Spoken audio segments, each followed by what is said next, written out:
Assalamualaikum warahmatullahi wabarakatuh.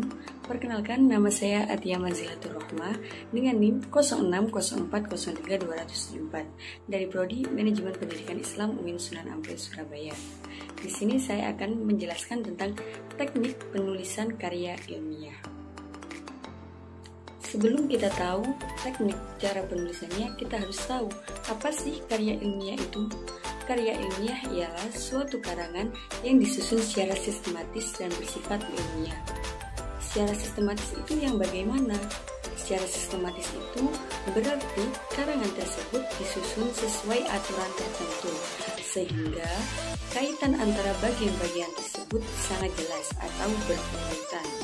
Sedangkan untuk ilmiah itu berarti karangan tersebut menyajikan suatu deskripsi, gagasan, argumentasi, atau pemecahan masalah.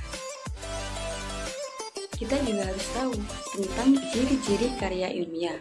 Ciri-ciri karya ilmiah antara lain yang pertama, dari segi isi, karya ilmiah harus sistematis. Sistematis yang sudah saya jelaskan tadi, sistematis itu menyajikan pengetahuan yang dapat berupa gagasan, deskripsi, tentang sesuatu atau pemecahan masalah yang lain. Yang kedua, pengetahuan yang disajikan tersebut didasarkan pada fakta data atau kajian empiris atau pada teori-teori yang telah diakui kebenarannya. Yang nomor tiga, mengandung kebenaran yang objektif serta kejujuran dalam penulisan.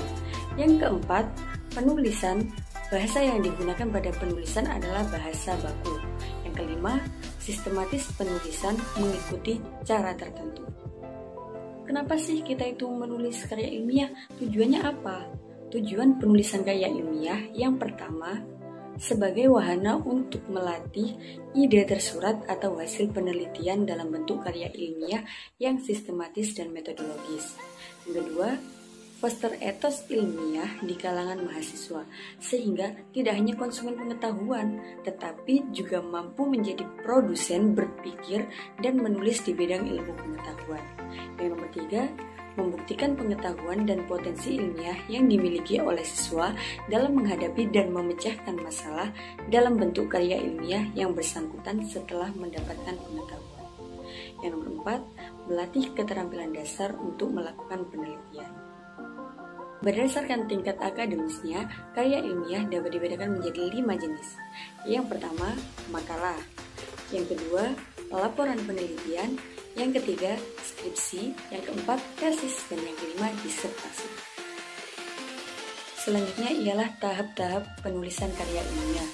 Tahap-tahap yang perlu kita perhatikan ialah 1. Persiapan.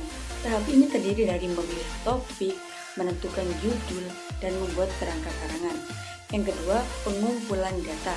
Data dapat diperoleh dari beberapa sumber, yaitu media dan lapangan. Yang ketiga, pengonsepan. Data yang telah kita peroleh dibagi berdasarkan jenis, sifat, dan juga bentuk. Pada tahap ini dilakukan pengolahan dan penganalisisan data dengan menggunakan teknik yang diperlukan. Yang keempat, pemeriksaan atau penyuntingan konsep. Dalam tahap ini dilakukan pemeriksaan terhadap konsep yang saling bertentangan maupun yang berulang-ulang. Penjelasan yang tidak perlu akan dibuang dan diganti dengan penjelasan yang baru yang lebih menunjang pembahasan. Yang kelima ialah penyajian. Dalam penyajian karangan ilmiah haruslah diperhatikan dari segi bahasa dan bentuk penyajiannya. Paling penting ialah bahasa dan bentuk penyajiannya. Kalimat yang digunakan harus sesuai dengan standar bahasa Indonesia yang baku.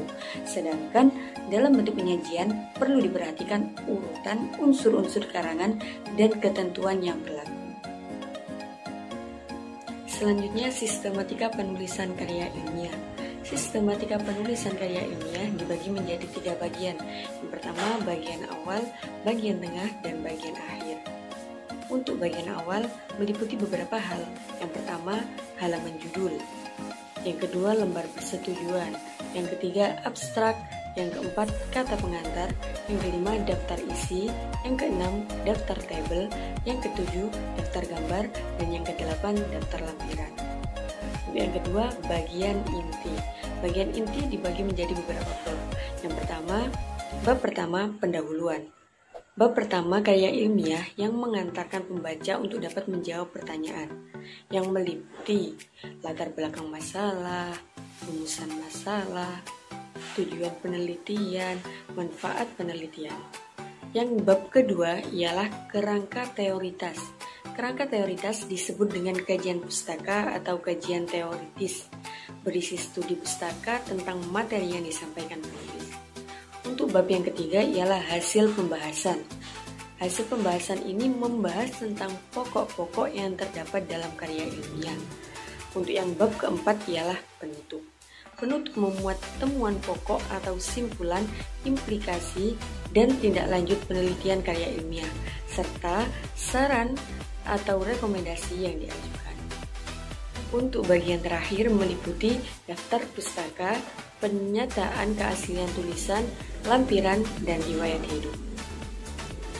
Cukup sekian yang dapat saya sampaikan, semoga bermanfaat untuk semuanya.